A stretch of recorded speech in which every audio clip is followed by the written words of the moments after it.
We didn't, and that was our fault. And, I can admit that we were wrong.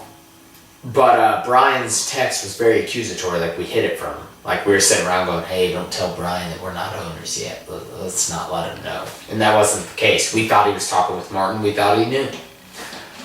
And so he sent this very accusatory text saying, well, if you can't afford it, talk to me and, I can buy it and we can talk about you guys buying in, buying your part when you have the money, which I thought was just weird, but I'm like, whatever. So you text him back, we're like, yeah, I'll figure something out. I didn't text him back right away because I was angry. I actually went to Billy and was like, am I wrong in feeling like I'm kind of being screwed here? And I told him what was going on. He's like, well, what are you going to do? I was like, I don't know. And I remember telling him that. It was actually the following night I texted Brian and I was like, yeah, man, I'll figure something out or whatever. And I told Billy, I was like, yeah, I decided to stick with it because for one, out of loyalty to BMF. But number two, because I didn't want Sean and Guy to get their hands on it.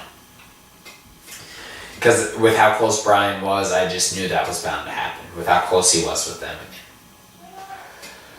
So time goes on, we do the new Richmond meeting, which we already touched on, I believe, right? Yeah. In a previous chapter, yeah. We do the new Richmond meeting. And again, like I said, I walked away from the meeting at first being like, oh, okay, everything's cool. And me and Joanna are at lunch, and I started thinking about certain little things he said, and I kind of just, in hindsight, was like, what? So, everything's cool. And then we move on to November, and he does the last man standing thing with Sean, and then 2 weeks later, he sends out that text to us saying, I'm done, I'm not coming back, it's all your guys', I don't want to be contacted. I contacted him, was like, well, sorry to hear that, if you need anything, let me know. Never got back to me, fair enough. As you know, Deborah sent him that long message about not being personable. He left because he's burnt out and because of his partners. So I sat on this for a couple days. And I thought about it, and I was like, I'm not going to take her word for it. Might as well just text Brian. And I did. I was like, there's a lot of rumors going around, so I got to know. I just wanted to come straight to you. Did you leave because of us? And he's like, thanks for coming to me. And he said that, he was burnt out at his job, but we were part of it. He said that, Rojas was late on things, which Rojas fessed up to. And me, I came to Rojas' defense, but I was more so, it's not saying that Rojas wasn't late on things. My thing was, you can't, you gotta look at the hand someone's dealt with that. It's not like he was just, sitting around, we all had the duties divvied up evenly, because in that August meeting, we never divvied up the duties. Brian's just like, you guys just keep doing what you're doing, I'll find sponsors. So, it's like, okay, so you want him to be there on time with everything, be perfect, and take care of everything that you're not taking care of, that I'm not taking care of when we should be? Me and Brian were doing maybe 30% of things, he was doing 70%. So, you gotta look at the hand someone's dealt. But regardless, he said Ross was late on things. Communication wasn't up to the level he wanted it, which I thought was weird considering the Sean promo and how he didn't tell us that he was let Sean cuss up a storm. He brought up how he didn't like the fact that Gideon would get the Hoosier title and that he thought Houston was going to win it. I was like, no. He didn't like the idea of guys that size having the Hoosier title. I didn't understand that because Hoosier is not an actual weight class. It didn't make any sense to me. And I think there was something else, but I can't remember. Maybe it was the whole Martin thing. I don't remember. But, it was 8 or 9 pages, actually. But I texted him back. And I was very respectful. I said, thanks for your honesty. I appreciate it. And I said, Rojas was late on things, but you got to remember, the duties were kind of lopsided. Because Brian really wasn't doing anything other than the cash box and setting up the ring. That was, and saying yes or no to things. That was it. And so I told him that. I told him that the communication, he didn't tell us about Sean's promo, and he didn't tell us about, and I don't care what anybody says, he did not tell us about Reedley's, or about the Thanksgiving show being moved to Peranda's until we were in the meeting with Peranda's, and they had said it. In fact, I'm staying neutral because I really do not remember. He says nothing was ever said. Brian says yes, it was. And to be honest with you, I don't know. So that's why I'm not jumping on his side. I'm sure as hell not jumping on Brian's side, but I know Brian said it was face to face, and I know it wasn't face to face because I didn't see Brian after the October show until the Piranhas meeting where we found out about it. So there's no way you could have told me face to face. But anyway, so I told him, I brought up those situations, and I brought up the Hoosier title, how that was my idea to feed Houston to Gideon, to make Gideon more of a monster. Then I said, thank you, again, thank you for everything you've done. I appreciate it. And I was like, if there's not heat here, you may want to let Deborah know because she's saying there is. I was very respectful. I said, thank you again. I actually thanked him twice in the text. He shot back at me like I told him I was going to murder his mother. And he just, starts, well, I'm not going tit for tat, but I'm going to set some things straight. He's like, with God as my witness, I told you guys about about Thanksgiving show being at Piranhas or whatever. And he's like, he just starts going off. And I shot back a second time, still respectful but firm this time. It was a little more agitated, you could tell. And I don't remember what was said, but I said whatever. I brought up the release thing about how, he didn't tell us he was switching the Thanksgiving show.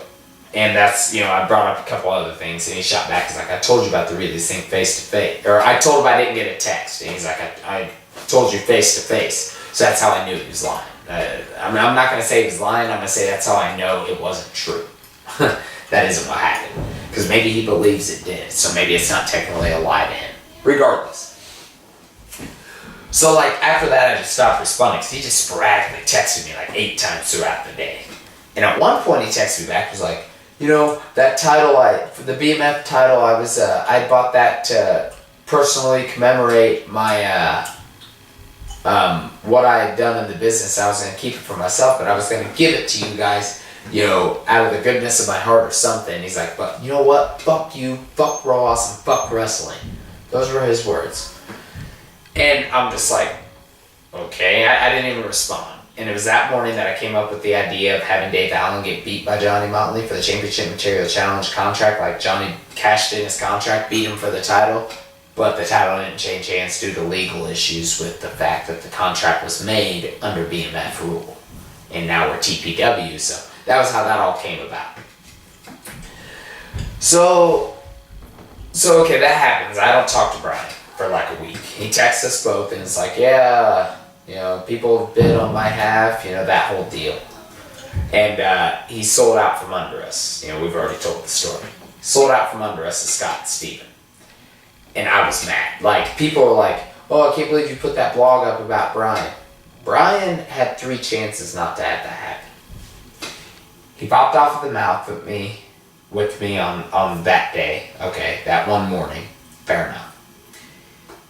He tried, he says that people are making bids on his half. And just the way he did it was just so shady. He didn't give us a heads up hey, look, guys, I'm going to start looking into selling my half. Do you think you guys could buy it? Which is the right thing to do. When Martin was going to sell, back in, what was that, 08? When Shulman got Yeah. When he was going to sell in 08, we had our money on the table. We were ready to buy in then. And Brian came to us and was like, hey guys, I'm going to buy Martin out so you guys don't have to worry about it. Because Billy was going to book the show, Brian was going to run it. And I was like, fair enough. Well, Martin told me later that Brian never paid him. So I think it's kind of funny that Brian got on us about not paying Martin. And Brian did. But regardless, Martin ended up coming back, so whatever. But the thing was, Martin gave Brian that Martin could have sold us, had his money back, and walked away. But he gave Brian that professional courtesy. Brian didn't give us the same. He didn't even put the offer on the table. Because he says, oh, why would I want to offer it to you when you haven't paid Martin yet? Fair enough, but you could have at least made the offer to make yourself look better, and you didn't. So, that was strike 2. Strike 3 was when he sold out from under us, and it's like, people, like I said, people are like, oh, I can't believe you did it. Brian earned it. 3 strikes and you're out. He forced me into a corner. Now, I post my blog. From what I heard from people, he wasn't happy. Expected. And 7 months later, big issue happened with his best friend's wife. And she posted this long diatribe on Facebook, and I shot back with a blog. And she had put a thing about, oh, you know where I live, you're hiding behind a computer, which she started it, idiot. So I just decided, because I ripped on Scott Storm, and he was talking about knocking me out, and Tony wasn't happy with, Damian Minister wasn't happy with what I said about his wife. And I had all these enemies, and I was like, you know what, I'm not going to go house to house. I was like, they want to meet me, they can meet me. And I put on Facebook and said, I'll be at Reedley Plaza, 4 to 5 this Wednesday. You want to meet with me, settle your grievances, and walk away? Meet me there. I show up there, and I honestly was intending to do nothing but get a tan. I showed up there, shirt off, just didn't expect anybody to show up. See a guy in a maroon shirt, bald head. I'm like, that can't be Brian. And as I got closer, I said, oh, okay, it's Brian, here we go. And I'll admit I was a little nervous because I'm on a bridge with a guy who's like 2-3 times my size, and we're right by the edge. I didn't trust it. So I walk up and I say, hey Brian, thought maybe we could square away our differences. And the thing that he said to me that's odd, because of all his friends telling us differently, was, he was like, that's all I ever wanted in the first place. Your friends were telling us, I didn't bring it up at the time because I didn't think about it, but his friends kept telling us nothing that, oh yeah, he just wants to be left alone. No, you don't want to mess with him. So I told him my story, how I felt that I was very respectful, and he shot off at the mouth, and got all angry with me and whatever.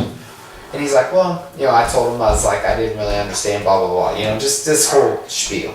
And he's like, I can see that. And we got to talk, and he said the reason he didn't sell to us, and this is a lie, I will say this now, and if I saw Brian face to face, I would tell him that too.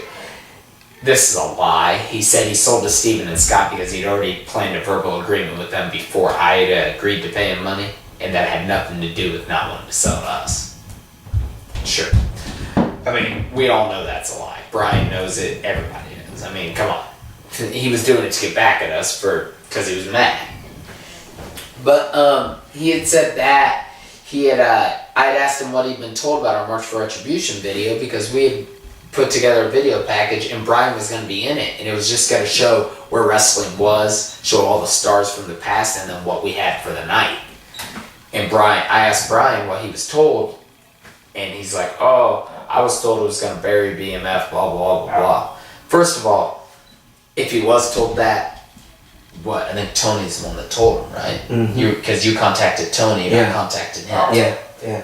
So either Tony lied to him or Brian lied to me. One of the two. There's some lies in there somewhere. Because the video was not burying anybody. So we ended up taking him out and putting Martin in. And I don't really remember what else was really said to me. I just remember we buried the hatchet and shook hands and walked away. But what's funny about it is, since then, I've been in his vicinity twice, and he will not look at me. I saw him at the Mosey, and he walks by the table, because I saw him, and I looked at Joanne, and I said, uh-oh, here we go. Here's where we gotta put on a smile and act nice. And he walks by him and Jen, and he didn't even look my way. And then I was at Justin Frost's birthday party, and he wouldn't look my way.